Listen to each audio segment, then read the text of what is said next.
নমস্কাৰ। আজিৰ ভিডিঅ'ত আমি সমালোচনাত্মক চিন্তাধাৰা বা যাক ইংৰাজীত ক্ৰিটিকেল থিংকিং বুলি কোৱা হয় তাৰ বিষয়ে আলোচনা কৰিম। আচ্ছা, এতিয়া সমালোচনাত্মক চিন্তাধাৰাৰ গুৰুত্ব কি আৰু ই কিয় এক গুৰুত্বপূৰ্ণ জীৱন দক্ষতা তাৰ বিষয়ে আলোচনা কৰিম।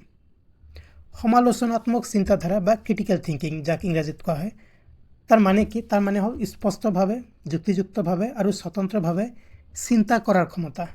ঠিক আছে, মনত ৰাখিব, স্পষ্টভাৱে, যুক্তিযুক্তভাৱে আৰু স্বতন্ত্ৰভাৱে। মানে আপুনি কিবা এটা চিন্তা কৰিছে, সেইটো কিমান স্পষ্টভাৱে হৈছে, কিমান যুক্তিযুক্তভাৱে হৈছে বা স্বতন্ত্ৰভাৱে আপুনি নিজে স্বতন্ত্ৰভাৱে চিন্তা কৰিছেনে নে আপুনি অন্য কাৰো হেঁচাত পৰি চিন্তা কৰিছে। ইয়াৰ লগতে সমালোচনাত্মক চিন্তাধাৰাত আৰু কি আছে? তথ্য বিশ্লেষণ কৰা। অকল কিবা এটা কথা আমাক কোৱা হ'ল, আমি তাক মানি ল'লোঁ, তেনেকুৱা নহয়। সেই যি কোৱা হৈছে তাৰ তথ্য বিশ্লেষণ কৰা। কিবা এটা আনুমানিক কিবা এটা কথা আমি ধৰি লৈছোঁ যে অনুমান কৰিছোঁ এনেকুৱা এটা কিবা হৈছে, সেই অনুমানটোক আমি প্ৰশ্ন কৰিব পাৰিব লাগিব, কাৰণ অনুমান সঁচা নহ'বও পাৰে। প্ৰমাণৰ মূল্যায়ন কৰা। কিবা এটা প্ৰমাণ আপোনাক দেখুওৱা হ'ল, তাকো আপুনি মূল্যায়ন কৰিব লাগিব যে প্ৰমাণটো সঁচা হয়নে নাই, ঠিক হয়নে নাই, বা যুক্তিযুক্ততা বিচাৰ কৰি চোৱাটোও কিন্তু সমালোচনাত্মক চিন্তাধাৰা বা ক্ৰিটিকেল থিংকিঙৰ অন্তৰ্ভুক্ত। আৰু কিছু কথা অন্তৰ্ভুক্ত থাকে সমালোচনাত্মক চিন্তাধাৰাত, যেনে ধৰক প্ৰশ্ন সোধা, কিয় আৰু কেনেকৈ। তথ্য আৰু মতামত পৃথক কৰা। তথ্য মানে আচল কথা, মতামত মানে সেই আচল কথা নহ'বও পাৰে। কোনো পক্ষপাতিত্ব থাকিব নালাগিব, ভুল তথ্য বিশ্লেষণ কৰিব পাৰিব লাগিব, যুক্তিসংগতভাৱে কথাবিলাক চিন্তা কৰিব লাগিব। কিবা সিদ্ধান্ত লোৱাৰ আগতে লাভ লোকচান ভাবিব লাগিব, লাভ লোকচানৰ কথা ওজন কৰিব লাগিব। নিজৰ বিশ্বাসৰ ওপৰত চিন্তা কৰা আৰু প্ৰয়োজনীয় সময়ত সেইবোৰ সাল সলনি কৰা। আমাৰ আটাইৰে কিছু বিশ্বাস থাকে আৰু সেই বিশ্বাসৰ ফলত আমি কিছু কথা নিজে ধৰি লওঁ যে মোৰ বিশ্বাস যে এনেকুৱা এটা হৈছে বা এনেকুৱা এটা হ'ব পাৰে, কিন্তু তাক আমি ভালকৈ বিশ্লেষণ কৰি চাব লাগিব আৰু সময়ৰ প্ৰয়োজনত সেইবিলাক আমি সাল সলনি কৰাৰ প্ৰয়োজন হ'ব পাৰে। আচ্ছা, এতিয়া কথা হ'ল যে এই সমালোচনাত্মক চিন্তাধাৰা কিয় আমাৰ এক গুৰুত্বপূৰ্ণ জীৱন দক্ষতা। ই আপোনাক উন্নত সিদ্ধান্ত লোৱাত সহায় কৰে। আপুনি কিবা পৰিণতিৰ মূল্যায়ন কৰিব। আপুনি কিবা এটা কাম কৰিব, সেই কাম কৰাৰ ফলত তাৰ পৰিণতি কি হ'ব সেয়া আপুনি ভালকৈ মূল্যায়ন কৰিব পাৰিব। আৱেগিক সিদ্ধান্ত লোৱাৰ পৰা বিৰত থাকিব। কেতিয়াবা আমাৰ এনে পৰিস্থিতি হয় যে আমি কিছুমান ইম'চনেল বা আৱেগিক সিদ্ধান্ত লওঁ, সেইবিলাক আমি ল'ব নালাগিব, কাৰণ আমি তেনেধৰণৰ সিদ্ধান্ত ল'ব লাগিব য'ত আমাৰ কোনো লোকচান নহয় বা আমাৰ মানে কোনো ধৰণৰ সমস্যা নহয়। তেনেধৰণৰ কথা আমি চিন্তা চৰ্চা কৰিহে তেনেধৰণৰ সিদ্ধান্ত ল'ব লাগিব। কেৱল হেঁচা বা আৱেগৰ ভিত্তি কৰি নহয়, যুক্তিৰ ওপৰত ভিত্তিহে আমি কৰি আমাৰ সিদ্ধান্তসমূহ ল'ব লাগিব। কেতিয়াবা আমি প্ৰায় হেঁচা বা আৱেগৰ সন্মুখীন হৈ কিবা সিদ্ধান্ত গ্ৰহণ কৰোঁ, সেয়া ঠিক নহয়। আমি যুক্তিযুক্ততা বা যুক্তিযুক্ত তৰ্কৰ ভিত্তিতহে তেনেধৰণৰ সিদ্ধান্ত ল'ব লাগিব।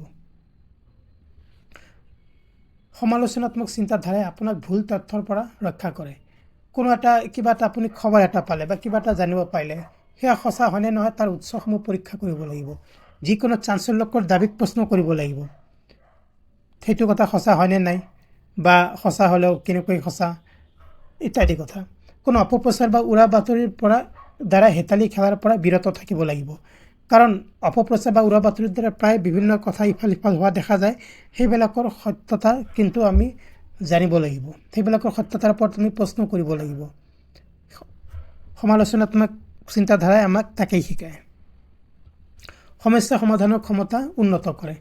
সমস্যাবোৰ বিভিন্ন অংশত ভাঙি পেলাওক। আমি জীৱনত বিভিন্ন সমস্যাৰ সন্মুখীন হওঁ বা বিভিন্ন সমস্যা সমাধানৰ বাবে আমি যত্নপৰ হওঁ।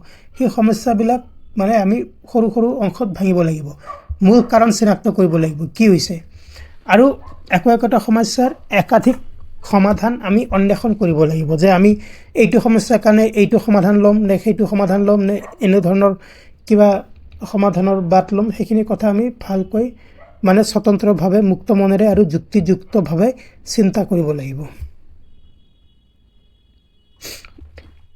সমালোচনাত্মক চিন্তাধাৰাই আমাৰ ব্যক্তিগত সম্পৰ্ক আৰু শক্তিশালী কৰে। আমি বিভিন্ন ব্যক্তিৰ দৃষ্টিভংগী বুজিব পাৰোঁ। বিভিন্ন ব্যক্তিৰ সৈতে আমাৰ মতামতৰ বা যুক্তি তৰ্কৰ পাৰ্থক্য থাকিবই পাৰে। সেই সংঘাতবোৰ যুক্তিগতভাৱে আমি সমাধান কৰিবলৈ শিকোঁ আৰু স্পষ্টতা আৰু সন্মানজনকভাৱে আমি আন ব্যক্তিৰ সৈতে যোগাযোগ কৰিবলৈ শিকোঁ। সমালোচনাত্মক চিন্তাধাৰাই আমাক আত্মবিশ্বাসী কৰি তোলে আৰু আমাৰ স্বাধীনতাও গঢ়ি তোলে। আপুনি কেতিয়াও আনৰ অনুমোদন নোহোৱাকৈ নিজৰ কামৰ ওপৰত নিৰ্ভৰ কৰিব। ঠিক আছে, আনৰ ওপৰত কম অথচ নিজৰ কৰ্মৰ ওপৰত বেছিকৈ নিৰ্ভৰ কৰিব।